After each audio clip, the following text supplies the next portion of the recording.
గాడిలో పెట్టింది కాంగ్రెస్ పార్టీ మాత్రమే. ఎప్పుడైనా కూడా శ్రీ చైతన్య కాలేజ్ పైన గత 2013 నుంచి 23 మధ్యలో ఎప్పుడైనా కానీ దాడులు జరిగినాయా అంటే అధికారిక దాడులు జరిగినాయా? జరగలేదు. కాలేజీల పైన మేము దండు జారిస్తాం దున్నేస్తాం అన్నటువంటి అప్పటి టీఆర్ఎస్ నాయకులు ఎప్పుడైనా కానీ గత 10 సంవత్సరాలు ఏమైనా చేశారా? చేయలేకపోయారా? చెప్పొచ్చు. మీరు కూడా మీరు ఇంటర్ విద్యార్థులు చనిపోయారు, 10th క్లాస్ విద్యార్థులు పరీక్ష ఫలితాల్లో చనిపోయారు, అది కూడా మేము మర్చిపోకండి.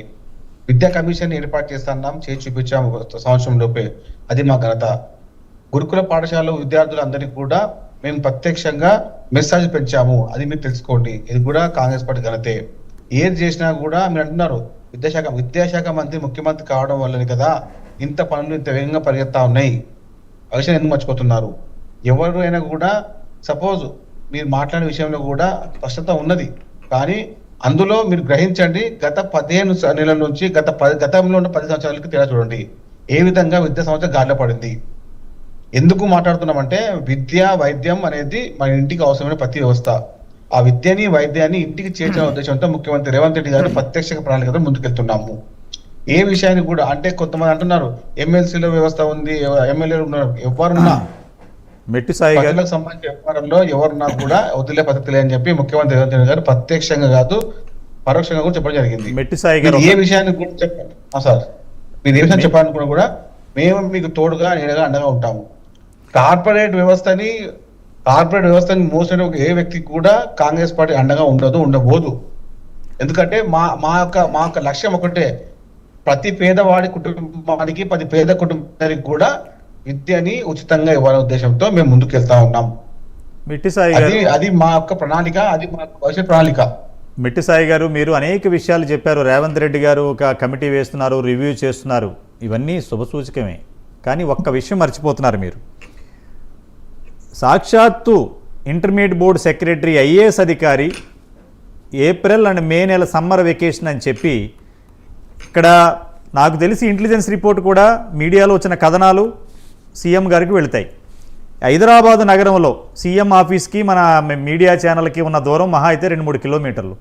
ఇంత డిస్టెన్స్లో గత 15 రోజుల నుంచి ఏప్రిల్ 1 నుంచి జీవోని వైలేషన్ చేస్తున్నారంటే డిఈఓలు కానీ ఐఏఎస్ అధికారి ప్రిన్సిపల్ మన ఇంటర్మీడియట్ బోర్డు సెక్రటరీ కానీ ఎవ్వరూ కూడా దీని మీద యాక్షన్ తీసుకోవట్లేదంటే సీఎంఏ విద్యాశాఖ మంత్రి, సీఎంఏ హోమ్ మినిస్టరు, ఇంత జరుగుతున్నా కూడా యాక్షన్ తీసుకుని అధికారులు ఫోన్లు ఎత్తట్లేదంటే ఏమి ధైర్యం అనేది మీకు? దానికి మీరు మీ మాటల్లో నాకు ఆన్సర్ రావట్లేదు. సాయి గారు ఒక్క మాట చెప్పండి.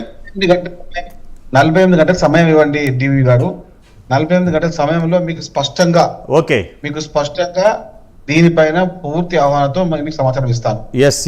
ఏమవుతుంది, ఎక్కడ ఎవరైనా కూడా ఎంత పెద్ద వ్యక్తి అయినా కూడా వదిలే పద్ధతి లేదు. సాయి గారు, ఒక్క నిమిషం, మీరు కార్పొరేషన్ చైర్మన్ గా ఉన్నారు. మేము కాదు, ప్రజల పక్షాన్ని నిలబడుతున్న ప్రైమ్ లైన్ ఒకటే కోరుతుంది. 2 నెలలు సమ్మర్ వెకేషన్లో ఆన్లైన్ ఆఫ్లైన్ క్లాసులు కండక్ట్ చేయకూడదు తెలంగాణ రాష్ట్రంలో, గవర్నమెంట్ ఆర్ ప్రైవేట్. రెండవది, మీరు విద్యా కమిషన్ వేశారంటున్నారు. ఇంటర్మీడియట్ కాలేజీలకి గవర్నమెంట్ ఫీజు ఫిక్స్ చేసి ఆన్లైన్ అడ్మిషన్ పెట్టండి. డిగ్రీ కాలేజీలు ఏదైతే ఉందో 10th క్లాస్ పాస్ అయిన వాళ్ళందరూ కూడా గవర్నమెంట్ వెబ్సైట్లో వాళ్ళకి నచ్చిన కాలేజీలో సీట్ అలాట్మెంట్ చేసుకుంటారు. As for reservation, as for ఏరియాని బట్టి సీట్ అలాట్ చేయండి. ఎల్కేజీ నుంచి 10th క్లాస్ వరకు ఉన్న స్కూళ్ళల్లో either CBSE or state government వాటిని నియంత్రించి ఫీజు వేయండి.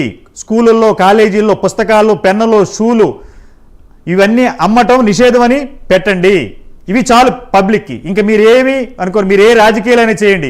ఇక్కడున్న బీఆర్ఎస్ పార్టీ నాయకులకి, ప్రతిపక్షం స్వపక్షం విపక్షం ఇద్దరికీ చెప్తున్నాను, ప్రైమ్ లైన్ వేదికగా ప్రజల పక్షాన్ని మీ అందరికీ తెలియజేస్తున్నాను. మీ అధినేతలకి మీరు తెలియజేయండి. మీ రాజకీయాల గురించి సామాన్య మానవుడికి అవసరం లేదు. 5 సంవత్సరాలకు వచ్చే ఎలక్షన్లో రాజకీయాలు చేయండి. కానీ ఇప్పుడు ప్రభుత్వం ఉంది రేవంత్ రెడ్డి గారిది, ప్రతిపక్షంలో కేసీఆర్ గారు ఉన్నారు. అనేక విషయాలు మొన్న మండలిలో ప్రొఫెసర్ కోదండరాము గారు గౌరవ శాసన మండలి సభ్యులు, తీన్మార్ మల్లన్న గారు గౌరవ శాసన మండలి సభ్యురాలు కవిత గారు విద్యా విధానం మీద మాట్లాడారు, చాలా సంతోషం. కానీ చర్చలు, నిర్ణయాలు గడప దాటి బయటికి రావాలి. వచ్చినప్పుడే ఇంప్లిమెంటేషన్ ఉంటుంది. హైదరాబాదు మేడ్చల్ మల్కాజ్గిరి డిఐవిఓ గత 3 రోజుల నుంచి వాట్సాప్ మెసేజ్ల్లో శ్రీ చైతన్య నారాయణలో ఆన్లైన్ క్లాసులు జరుగుతున్నాయని విద్యార్థి సంఘ నాయకులు సోదరులు పవన్ కుమార్ వీళ్ళందరూ మెడుతుంటే ఫోన్ లిఫ్ట్ చేయట్లేదు, వాట్సాప్ మెసేజ్లకు రిప్లై చేయట్లేదు. అంటే ఎంత బరి తెగించిన అధికారులు మన రాష్ట్రంలో ఉన్నారు. ఈ రాష్ట్రం సాధించిందే నిధులు నియామకాల కోసం. తెలంగాణ ఉద్యమం ఎత్తి ప్రాణాల దాకా పోయిన కేసీఆర్, ప్రాణాలు పోగొట్టు కూడా సిద్ధంగా ఉన్న కేసీఆర్ గారు, తర్వాత అనేక కార్యక్రమాలు చేసి సీఎం అయిన రేవంత్ రెడ్డి గారు, వీరిరువురు ఉన్నా కూడా ఒక 2 కార్పొరేట్ కాలేజీలు ఎవరిని భయపెడుతున్నాయి, ఎవరెవరికి భయపడుతున్నారు అనేది ఒక సామాన్య సగటు మనిషి అడిగితే మన దగ్గర సమాధానం లేదు. ఏం చేస్తున్నాం మనం ఈ రాష్ట్రంలో ఒక్కసారి ఆలోచించండి. ఇది ఆవేశం కాదు, ప్రజలు కష్టార్జితం కోట్లాది రూపాయలు కార్పొరేట్ ద్వారా. ఒక కాలర్ చెప్పారు సాయి గారు, మీకు ఆశ్చర్యం వేస్తుంది. ఈ వచ్చిన కోట్లాది రూపాయలు ఈ శ్రీ చైతన్య నారాయణ కాలేజీలు ఏ గవర్నమెంట్ ఉంటే వాళ్ళకి ఫండ్ ఇస్తున్నారు. మనొక కాలర్ అడిగారు, శ్రీ చైతన్య యాజమాన్యం 10 కోట్లు గవర్నమెంట్ ఫండ్ టీఆర్ఎస్ గవర్నమెంట్ ఉన్నప్పుడు పార్టీకి ఇచ్చారని చెప్పారు. ఆ డబ్బులు ఎందుకు ఇచ్చారు? మన as far GO is concern subject to correction. 5% లాభాలతోటే విద్యాలయాలు నడవాలని మన చట్టాలు ఉన్నాయి. విద్యా కమిషన్ మన చట్టాల్లో పెట్టుకున్నాం 5%. ఒక్క నిమిషం సార్, ఎలక్షన్ బాండ్ రూపంలో 10 కోట్లు ఇచ్చారని కరెక్ట్ కాదంటారా? Election bond subject to correction. మీరు ఒక్కసారి కరెక్ట్ చేయండి sir. If it is wrong you will give details to you tomorrow. Election bond రూపంలో శ్రీ చైతన్య యాజమాన్యం నుంచి టీఆర్ఎస్ పార్టీకి ఒక 10 కోట్ల రూపాయలు ఇచ్చారని, అదే మీరు ఒకసారి కరెక్ట్ చేసుకోండి. మేము ఒకటే కోరుతున్నాం సాయి గారు, మిమ్మల్ని శ్రీనివాస్ యాదవ్ గారు, ఇమీడియట్గా తెలుగు రాష్ట్రాల్లో అక్కడ ఎన్డీఏ కూటమి ఉంది, ఇక్కడ మన కాంగ్రెస్ గవర్నమెంట్ ఉంది. మీడియా మేము ఒకటే రిక్వెస్ట్ చేస్తున్నాం, పదే రిక్వెస్ట్ చేస్తున్నాం, సమ్మర్ క్లాసులు ఆపేయండి. ఒక్క 2 నెలలు స్టూడెంట్స్ యొక్క మానసిక స్థితిని మీరు గమనించండి. అధికారులు, అక్కడ పనిచేస్తున్న అధ్యాపకులు, డీన్లు అందరూ కుమ్మక్కైపోయి మొత్తం వ్యవస్థని వాళ్ళ గుప్పిట్లోకి తీసుకున్నారు. ఇది రాచరిక దేశంలో లేవు. 75 సంవత్సరాల స్వతంత్ర భారతదేశంలో మన చట్టాలు ఉన్నాయి, డాక్టర్ బాబాసాహెబ్ అంబేద్కర్ పెట్టిన చట్టాలు ఉన్నాయి. ఒక గవర్నమెంట్ జియో ఇస్తే దీన్ని తుంగలో తొక్కుతున్న అధికారులు, ఐఏఎస్ కానీ నాన్ ఐఏఎస్ అధికారులు ఏమనాలి? సభ్య సమాజం సిగ్గుపడుతుందండి.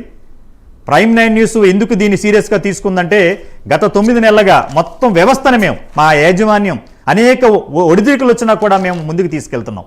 ఇది ప్రజలకు చేరుకోవాలి, ప్రజలు బాగుపడాలి, సామాన్యుడు విద్యని అందించాలి, క్వాలిటీ విద్యను అందించాలి. మీరు ఏ రాజకీయాలనే చేయండి, మళ్ళీ ఒకసారి చెప్తున్నాం, ప్రతిపక్షం స్వపక్షం విపక్షం, మీరు త్వరగా ఈ ఏప్రిల్ నెలలో మీరు ఏం చేస్తారో తెలియదు.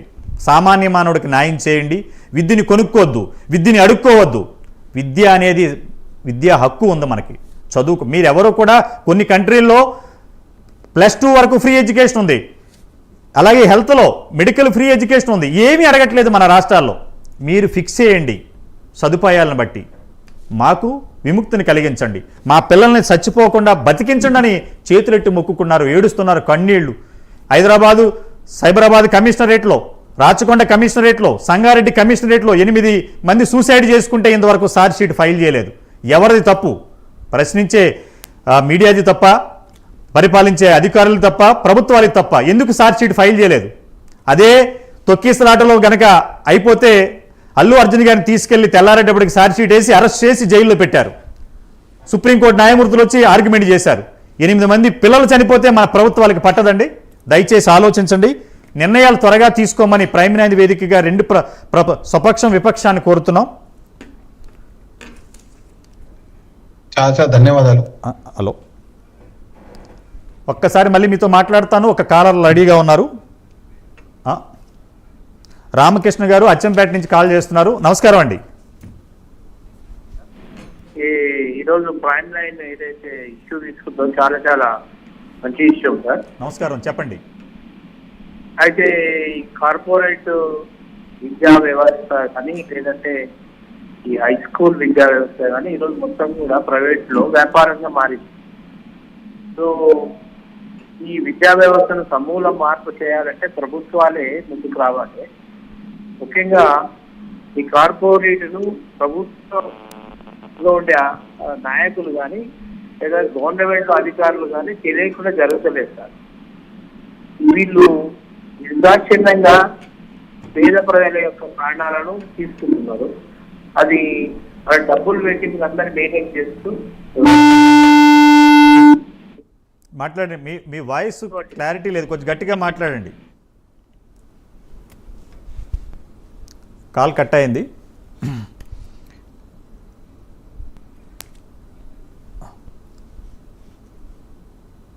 మెట్టు సాయి గారు, గెల్లు శ్రీనివాస్ యాదవ్ గారు మీకు ఒకటే తెలియజేస్తున్నాం ప్రైమ్ 9 వేదికగా. రేవంత్ రెడ్డి గారు వేసే ఏదైతే రివ్యూ ఫీజు రెగ్యులేటరీ కమిటీ ఉందో ఒక వారం రోజుల్లోనే త్వరగా దాన్ని తేల్చి ఇమీడియట్గా మొత్తం అడ్మిషన్స్లో జరుగుతున్న దందాని మేము ఇంకొకటి కూడా రిక్వెస్ట్ చేస్తున్నాం. ఒక నారాయణ శ్రీ చైతన్య కాదు, అనేక కార్పొరేట్ కాలేజీలు ఉన్నాయి, రాజస్థాన్ నుంచి కూడా వచ్చే కోట అని చాలా ఉన్నాయి. అలాగే సిబిఎస్ఈ స్కూల్స్ కూడా చాలామంది పేరెంట్స్ ఒకటే గోల పెడుతున్నారు, మీరు వింటున్నారా లేదో. ఎమ్మెల్యేలు, ఎంపీలు, మంత్రులు వీళ్ళందరూ కూడా ఒక నిమిషం సబ్జెక్టివ్ కరెక్షన్. వీళ్ళందరూ కూడా part of the education business చేస్తున్నప్పుడు చట్టాలు చేయవలసిన వాళ్ళే ఈ దేనికి ప్రజలకు మేలు చేస్తారు. ఫస్ట్ వీళ్ళందరినీ ఈ యొక్క విద్యా వ్యవస్థ నుంచి పక్కన పెట్టండి, చట్టాలను అమలు చేసే అధికారులను కానీ వీళ్ళని పెట్టండి అనేది వాళ్ళు కోరుతున్నారు. ఆ విధంగా మీరు చేస్తారని ఆశిస్తూ ఈరోజు డిబేట్లో పాల్గొన్న మెట్టు సాయి గారికి, శ్రీనివాస్ యాదవ్ గారికి, పవన్ కుమార్ గారికి ధన్యవాదాలు. గత 15 రోజుల నుంచి ప్రైమ్ 9 వేదిక